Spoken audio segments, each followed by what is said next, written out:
Yan, pambihirang mga supporters talaga ito. Kahit nga ako medyo napa-advance na yung pag-iisip ko kasi nakailang flex si Kalingap Ed sa kanilang sing-sing. No, sa kanilang love team. Si Viancy, nakailang flex ba? So, almost lahat ng part ay suot-suot ni Viancy ang sing-sing. Pero nung nakaraan si Edo, napapansin ko, wala yung sing-sing, di niya sinusuot. Pero ngayon, lately, no, sa part 23, 22 hanggang part 26, suot-suot ata ni Edo yung sing-sing. Kasi minsan di nakakagilap yung mga kamay po nila eh. O ngayon, kitang-kita po natin, ay nako, hindi pala ako na-inform. Akala ko for love team ring lang ito, no? Napaaga ata yung pag-i-engage nilang dalawa.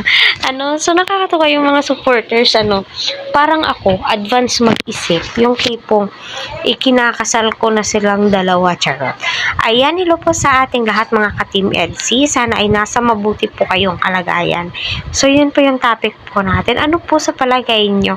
Kasi nga po, no, panay flex ni Edo sa bracelet, sing-sing. Si Viancy naman ay panay suot niya yung kwintas, at saka sing-sing, So, ganyan po nila pinapahalagahan yung mga binibigay po ninyo. Pero yung sing-sing, pagkakaalam ko, galing po yan kay Edo para couple po sila. So, dyan po nagsimula yung pa-couple-couple ng mga supporters. 'Di ba?